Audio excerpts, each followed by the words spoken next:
What's up, everybody? It's Lex, and welcome back to Who's Next with Lex. Valentine's Day is right around the corner, and it's time to show your booze some appreciation. The best way to your boo's heart is through their stomach. Today, I'm going to be with Shauntel, or you may know her on Instagram as DirtyBirdsChicken. She's been cooking some fire dishes for some of the biggest celebrities that have come to Pittsburgh. I'm talking rappers, comedians, artists, you name it, they have had her food. We're going to whip up a quick and elegant meal that's guaranteed to impress your significant other this Valentine's Day. So whether you are a pro in the kitchen or a total rookie, we got you covered. Shauntel, thank you so much for being here today. I really appreciate you. I'm trying to impress somebody's son this weekend, so what's on the menu today? Okay, well, today we're making jerk salmon, coconut rice, and asparagus. Okay, yes. Quick, simple, easy. Yes, and a little bit of spiciness to it. Yes, I love it. Spice up the night, right? Yes. So, again, we're doing coconut rice, asparagus, and jerk salmon. So, again, quick, simple, easy. We got the rice cooker. Yes. And anybody messing up any rice. So we're going to keep it real simple. We'll get our rice started while we are waiting. While we get everything else together. You'll get your rice. We're going to wash it. Get our ingredients in the pot. Get that going. Start on our salmon. Then we'll work our asparagus. By the time the asparagus is done, the salmon should be ready as well as the rice, and then we'll plate. I like to use parboiled rice whenever I'm using or cooking rice. What inspired you to start cooking, and how did you break into cooking for celebrities? All right, well, what inspired me to start cooking was I moved out of the house on my own. I had a boyfriend, and you gotta feed, yes. Right? And then I had a kid, so I really had to get it together, okay? So yeah, that's what got me started. Sorry, I'm measuring the rice. For the amount of cups of rice, you double the cups of liquid, water. Right? Yeah. So all right, so I'm gonna do two. Okay, two cups of rice. Right, just so you have some extras, so you want leftovers, so you don't have to cook again. Yes. You getting out of the house made you realize you need to get your stuff together and learn how to cook. And learn how to cook. I had a man and a baby after a while to feed. So I just kept on paving through. Actually broke into it. I started off by feeding the community. And feeding the community day to day, week to week. I realized that my sights were bigger than that. I wasn't satisfied with the praise, I guess. I'm always striving for more or for better. So it's one thing for somebody here to tell you that your food is good or, oh, it's great or delicious, but it's another thing to hear it from someone whose palate is more experienced, meaning they've traveled, they have the means or money or whatever to eat certain cuisine. So it's a little bit more reassuring or confirmation when you hear it from them. And I know that sounds maybe shady to some, and I don't mean it that way. No, it's letting you know that you can really cook, especially with someone, like you said, who has that fresh palate. Experience, Yep. Who was your first celebrity that you cooked for? Sada Baby, I think it was. Stop, okay. Sada Baby, I believe, was the first celebrity. And then after that, it was T-Swag Jones. Okay. He was a Steeler at the time, and that's honestly how I made my Steeler intro. And then it was Juju. You're really supposed to rinse this until the water runs clear if you're doing this. We washed the rice, y'all. There you go. You washed me and washed the rice. That's it. I'm not washing anything up. No, I'm just kidding. I rinsed it. That's what I did. We're not going to say I washed it. I rinsed it. We know what we have in here, so I'm just going to dump it in here. So we got a little, some hot sauce. We got coconut milk, jerk seasoning. We have Dano seasoning. We have Old Bay, lemon pepper. We got the salmon, no skin. I'm not a fan of skin on, so I like skinless. Oh, yeah. Yes.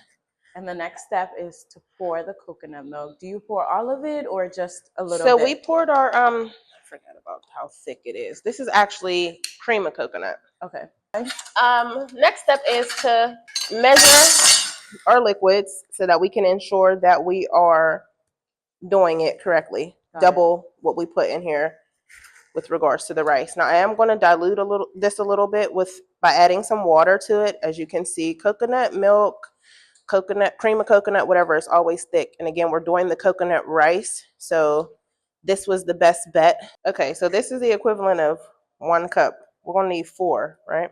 Got it. I'm just trying to chop this chunk a little bit. So I'm going to do 2 cans of the coconut cream and then 2 cups of water. You can use chicken broth. You can use whatever you want, actually, in all honesty. I'm just going to use water because shucks. Try not to spill it all over the floor like I just did.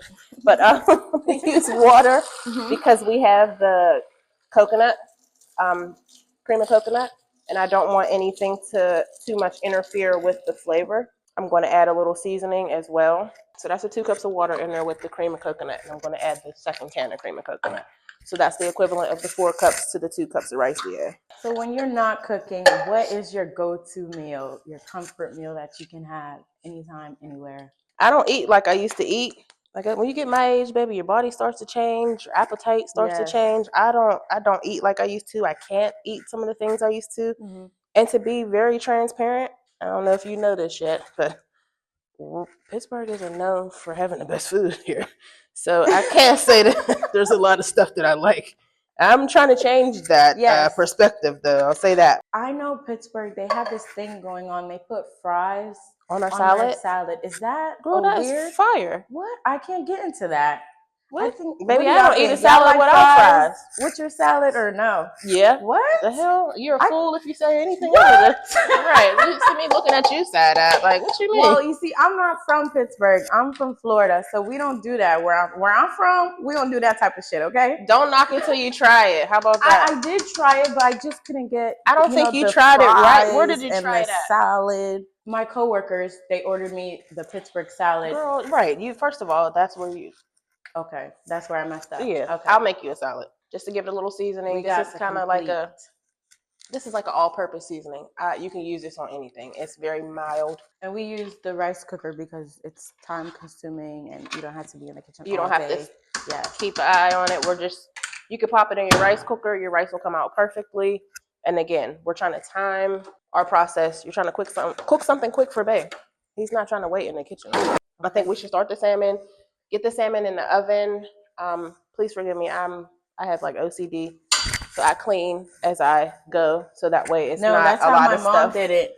It makes the process go quicker. It does, and you don't have a bunch of stuff to clean up afterwards. Trying to get. Or do you believe in, you make the cook, your mom in the kitchen and she's cooking. Then once everything's done, do the children have to clean up, like clean the dishes, or it's still mom's or whoever's cooking responsibility? It depends. I'll wash dishes and stuff as I'm cooking, but I don't think kids wash dishes good. So if it's a kid that washes dishes well, absolutely get your ass in here and wash these dishes. But if you are like you do a half-ass job or something, then no, I got it. Okay, you'll stick it to yourself. Yeah. What do you believe is top 3 ingredients that can elevate any dish? Top 3? Yes. I don't do good with limitations. So don't give me. So you put everything when you're cooking? Yeah, I don't want to be limited. My house, like my kitchen, got one whole wall, literally, that's dedicated to seasoning, spices and stuff. What? You got to try stuff. Can't knock stuff till you try it. You never know what you're missing out on. But I'll say if you are going to go just like top 3, like must have all-purpose seasonings, I do that Badia. I like that Badia. I'll say Kinder's. I love Kinder seasoning blend. They have a good a wide selection of different seasonings for different that are all very good. I love Kinder's. So I'll say the blend by Kinder's is a good one. Okay. All-purpose-ish. McCormick has some okay spices as well. And I'll say chicken bouillon. Yes, you could never go wrong with chicken bouillon. Yeah. Love it. Nor sponsor me. Kinder's, just kidding. Okay, so I actually had to cut three pieces, but we're only going to plate 2, and we're going to get on seasoning. No, I didn't wash it. As you can see, it was already on its deathbed, and we were trying to just salvage it. Any water would have made that worse. My old handy dandy Badia complete. I'm gonna throw a little bit of that on there for you. Old Bay. Come on now. You could never go wrong with Old Bay. Even though we dropped the Old Bay off and we got a new one, but there you go. And some lemon pepper. Any brand of lemon pepper doesn't really matter, honestly. Parsley. Fresh parsley. And just, we were talking about Kinders. You just, Yep. got The them in here. blend. And then we've got the jerk seasoning. And then you never know how spicy this is. I don't know what people's preference is. So I brought some hot sauce, and not your regular hot sauce. I went into I never seen that hot sauce before. this is Mexican hot sauce. Okay. I think they have spicier hot sauce than we do. Sure. I had to go to the international aisle for that. Mm-hmm. How's it smell? Hot and spicy, like it says on the container. I'm gonna show you I'm gonna sprinkle a little bit on here, and I'm gonna let you sprinkle the rest. Is that cool? Yes. All right. Yes. And when you're seasoning, do you believe in putting ancestors? Yes, putting a lot or just a little? Well, this looks like it's a lot, but I'm gonna pat it, and then you figure we're only seasoning one side. Yeah. So no, I don't do a lot because I typically use more than one seasoning per dish. Mm-hmm. So I try to whatever, but even amount. It's about the flick of the wrist. What is one of the wildest or funniest requests that you received from a celebrity? Crazy. I don't have any funny or wild requests from the celebrity. It's always the locals. Oh, what are the locals saying? But the only request I ever got from a celebrity it wasn't weird or crazy, but just they needed some stop and get me a this or some blunts or a leaf so I just real quick do a little pat, nothing too serious, nothing too crazy, just kind of lock it in. Season one side, I'm going to just kind of get the jerk on both sides. So can you tell me a little bit more about Pittsburgh food scene? Like, what's your opinion on it? Is there even a scene? I don't think so. Okay. And I don't mean that being so I don't talk on purpose because I told the truth, and a lot of times people don't like what I have to say. Our food scene is trash. We also are from a city where people aren't used to or accustomed to eating good food, and so they hype up anything. Mm-hmm. You could say, well, maybe they're doing that to you too, right? Mm-hmm. No, they're not. I actually go out and eat the stuff that they say is good because I have to know I'm not going to say what competition because I don't really see no competition. I don't mean it like that. I don't look at stuff like that. Like, I don't care what you're doing, but I have to be in the know. Yeah, if you're in the industry, you have to be in it, right? And the stuff that it's not given. Mm-hmm. Nothing is. The ingredients are cheap, and you can tell. Mm-hmm. I'm big on, and it probably works against me or it's not the best bet for me, but I don't care. I use quality meats and stuff. I'm ribeye steaks, and I'm not talking about thin. And if I say it's a ribeye, it's really a ribeye. I didn't just say that. Or it's not some off-brand cut of ribeye that you got from Aldi or something. Right. No, I'm getting a nice thick ribeye steak, or I just have a preference of certain things. I know when in business you're supposed to make money, so it's supposed to be about dollars and cents, but you should also have pride and integrity with your stuff as well. On the food scene, we got to do better. Do you feel and I know y'all know I'm not just saying that. I know I can't be the only person that thinks that. I don't know why more people don't say that. For instance, the Soul Food Festival, let's be real.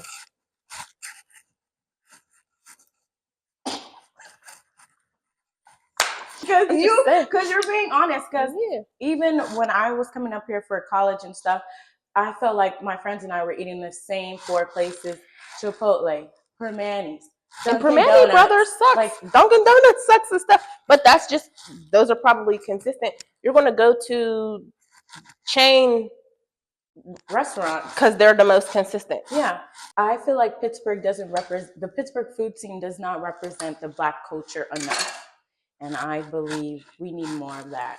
It definitely doesn't represent the Black culture enough, but I don't think it's fair to make it just about the Black culture though. So I don't think it represents any culture enough. Sure. Well, maybe enough, but just not well enough. I don't think anybody represents their culture well. And I mean, again, my opinion might be slightly biased because I haven't had everything. I haven't tried everything. That smells good, actually.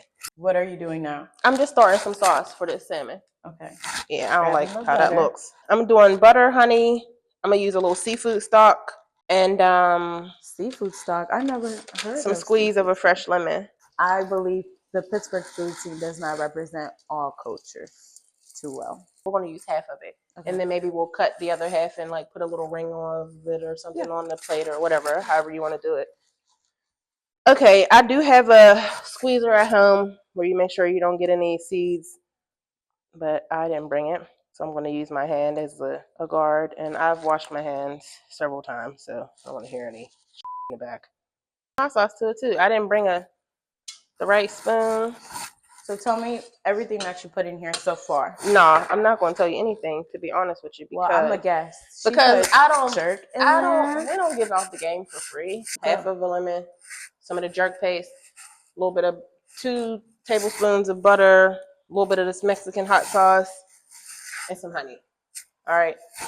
There you go. So I know we were talking like a little bit beforehand. Are you one of the cooks that don't taste their food while you're cooking it? I don't. My daughter does. I was just about to tell you, you got to taste that sauce. I'll season it or do whatever, but I don't taste it. I don't eat. Is it a personal thing or? I don't eat the food that I make either. There's something about looking at it and stuff while I'm cooking it. I don't know, smelling it, all the different scents. Like this stuff stinks to me. It smells good, but it stinks at the same time. Yeah, I'm weird. So I don't like jerk. I mean, it's nasty to me, but I don't think that's like disgusting. But I definitely sense the spiciness. It's for hot. Sure. Yes. Yeah. Yes. You know what? Let's bring one of my wonderful tasters to come taste the sauce. T, would you like to come taste the sauce? You got some water? It has a little spice. It's really sweet. So it's too sweet for you. I remember I came back in with the honey. Put the honey. I do taste a lot of honey. I came back in with the honey. Claudia, so you want to keep it? My Haitian sister, she gonna really let us know if it's too much or not. Absolutely, please. Yes, I like it. I feel like it gives you. I like it. Okay. It gives you sweet and spicy at the same time, but it's not, overbearing. All right, this is what we're pouring over top of the salmon. Okay, perfect. You didn't spill a good amount of it on the floor. I'm sorry. I'm messing. And your sauce and your spoon, whenever you get done. Okay. And just pour it over. While it's still hot. Looks fire. Get that spoon in there and get the rest of that sauce up out of there. Our rice will be finishing up. See that? Delicious. There you go. Okay. Yes. I put it on broil, but broil. I don't really know your oven. I thought I had it on already. Okay. And apparently it's not. It wasn't, so it's not. I put it on broil though, and the temperature. This is saying it's at 400, which is weird because when I broil anywhere else, it doesn't show you the temperature. It just says high or low. So I'm gonna just keep an eye on this. Again, because I'm not familiar with the settings on here, so I just want to make sure that we're doing what we're supposed to be doing properly. But it's saying that it's on broil and it's saying it's on 400. I put it on the bottom shelf too, because if you're doing broil and we're not going to be like babysitting it, you kind of want to have it on the lower rack so that if it does, it's to char. I like charred. So tell me a little bit more about yourself. You're not originally from Pittsburgh. You're from New York. Well, I was born in New York, but I've lived here in Pittsburgh the majority of my life. Technically, I guess you could say I'm from... You're from Pittsburgh? No, I'm from Brooklyn, New York. What made you want to call your business Dirty Birds Chicken? Where did you get the name from? Oh, my chicken. It looks dirty. Yeah, it's not your typical golden brown chicken, but it has everything to do with the seasoning and the flour that I use. So it doesn't stand a chance. Okay. And that's where you got the name Dirty Birds Chicken. Because the birds look dirty. So make sure you check on your rice. So how long would you say the rice should be cooking? Or it depends on the cooker? So I always start mine before the numbers start. It starts at 10 and then it counts itself down. So I don't know. This has some extra liquid in it. Like the rice look a little wet. It is. The coconut cream is fire. Fire. So you ready for Lex Express? Yeah. Okay, you got 30 seconds to answer 4 questions. Ready? Yep. If you could cook for one celebrity, who would it be? All of them. If you could eat one meal for the rest of your life, what would it be? Money. They say put your money where your mouth is. You're on a desert island. You can only have one seasoning with you. What seasoning is it? I get some chicken bouillon. Last question. Sugar on grits? Yes or no? No. Hell no. Good job. You completed a Lex Express. I did that. 30 seconds flat. Do you think there's a difference between, putting the platter on the bottom and the top? Yeah. So do you think the top is better or the bottom? If you're not, so I think I'm broiling it. I don't know, but I'm trying to broil it, and I'm not paying attention to it, right? So because I'm not paying attention to it, I'm putting it on the bottom. So so now what we're doing is putting a bit of water mixed with I made chicken broth. She made chicken broth with her one seasoning that she can have on the desert island. Yep. Is chicken bouillon, and she mixed that with water, and she poured it into the pan, let it sizzle, and then put asparagus. I never made asparagus like this before. I just pop it in the oven, pour a little olive oil, a little bit of garlic salt, and that's it. But this is intriguing on how you took upon it. I then seasoned the asparagus. Sometimes you gotta add a little bit more. It's kind of hard to tell. I never want to do too much, so I'll always have my kid taste the asparagus after this. And if she's like, "Oh, it needs a little bit more seasoning," then I'll just throw a little bit on. Put that on there too. Seasoning. Kinder. Badia. Sponsor me too. Every time I see you in the store, I buy up the whole sleeve. So how long are we cooking the asparagus? Just until it's tender. That's typically till the liquid sizzles out of the bottom of the skillet. And then I never overcrowd it, so I have some more. I'll cook some more, and then that'll be done. Just to let me know when I should stop this. That's all, babe. Because I don't want to overcook it. You know, I want it to be done. I don't want it to be overly stony sometimes. Yeah. You thinking after the 7? Yeah, it would be perfect. So this is, you see, I could break into this. And that's how you know it's done. Mm-hmm. Okay. Because, well, and again, you cook your asparagus to your preference. Most people like a little crunch to it still. I like mine a little bit more soft with just a small crunch. And how long are they putting the jerk salmon in the oven? So if your broiler is working the way it's supposed to, you only need 15-20 minutes. And then I just rinse and repeat because you don't want any of the, I'm sorry, sweetie, any of the residue from the seasoning to be too overbearing on your next batch. Are you cooking yourself, or do you have helpers? You have a team, or is it just you?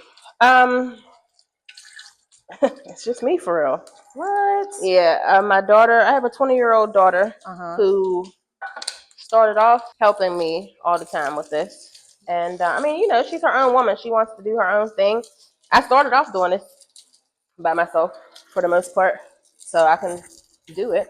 A couple of my friends help me with like deliveries and things like that. If it's like a really huge order, then by all means she helps. But for the most part, I do this stuff by myself. I'm opening up a storefront though. Later this year, so I will have to have help. All of this, as you can see, like the discolored parts, you don't need that. Nobody's eating that shit. Yeah. Cut the butts off. After we cut these, we gotta make the chicken broth, and we're gonna get our 1 cup of water. You don't even need a full cup. I'm gonna pour a little bit of this in there first, though. So pour a little bit of the chicken bouillon. That might have been a little too much because of that big bowl. Now put some water. It's cooking. It's boiling. Yes. I think we can really pull it for real. Yes. It's up to you. I'm not gonna lie. I would leave it in here for a minute or 2 longer. That's just me. But if you would like to, we could leave it. Yeah. What is one meal that you won't touch? Chitlins. I hear mixed reviews about chitlins. What is really chitlins? Isn't it? It's pig intestines. Ew. I don't eat chitlins. I don't like the way they smell. It's a lot of work to cook them. I will never do it. But do you think it's important for in the beginning stage of the relationship, showing them like you can cook? Or absolutely. Okay, because people be like they're not cooking period at all for their significant other. I don't agree with that. As a woman, I think it is our job, and I'm not saying that in a sexist sense, but you are expected to be the one to cook. Yeah. Because then what? I think that society is kind of screwed up right now.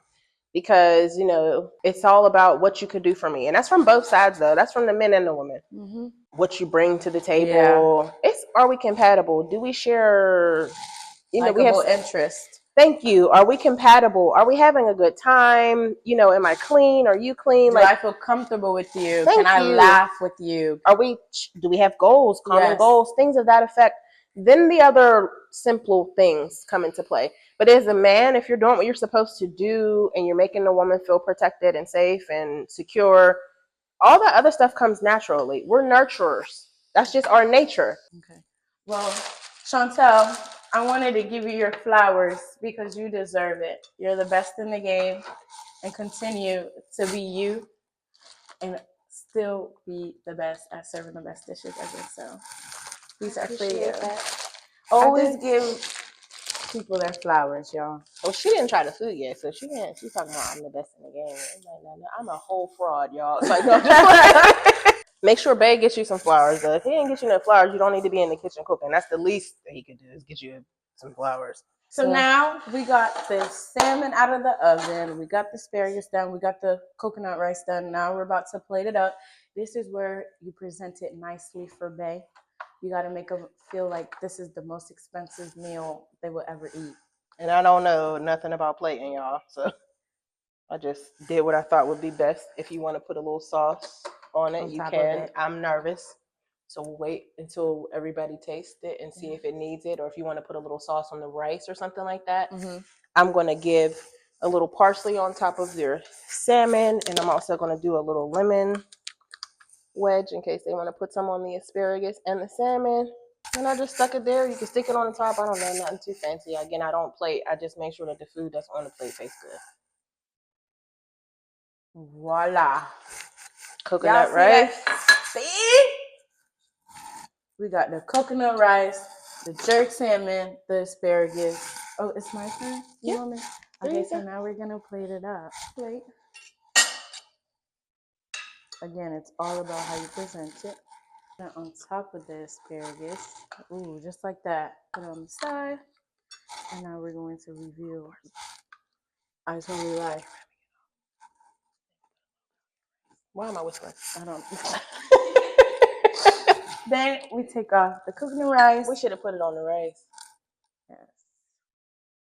Instead of, I'm sorry. No, you're totally fine. Put a little bit of parsley on the salmon, the rice, and voila. Bon appetit. So we're going to try it. Well, yeah, you guys. Okay. So I'm going to bring my lovely tasters to the scene so they can taste. It makes them cute, y'all. My wonderful primas. That looks tender. Honesty. Mm-hmm. What did you eat? Mm-hmm. So it turned out okay. I was nervous about that jerk. No, So it wasn't too sweet. It's in between. Okay. It's It balanced spicy, everything. Yeah. Okay. And I'm not gonna lie, I don't even eat fish. I don't. But this right here, You don't eat fish? yes, just how you don't like jerk anything spicy. Yeah. I don't eat fish. I didn't know that. Fire.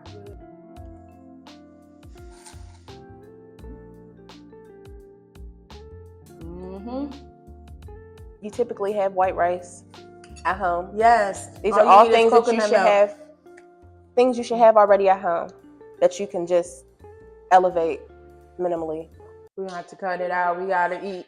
So, what is on your menu? What kind of dishes do you cook? I cook a lot of different things. I really just do what people are asking for, though, mostly. And I do that because I have found that people are typically scared to try new things if they don't feel like they've had it from you or can ask somebody. So I typically make my most frequently asked for items, which are soul food. I'm gonna be opening up a little bit this year in anticipation for the storefront opening. I heard that you are known for making Fruity Pebble waffles. Is that true? That's how I started off. It was straight brunch Sundays. Fruity Pebble waffles, Cinnamon Toast Crunch waffles, Red Velvet, all types of waffles. Waffles, chicken and waffles is how we started out. And then it went left. All jokes aside though, Sis is really amazing at what she does. So if she hits you for an interview, I suggest you tap in. Her books. Full. Tap in. She's the GOAT. Hands down. She's the GOAT. You need some food from the heart? This the one to go to right here. Okay, what they say? Greatest of all time. So I'm just kidding. The GOAT.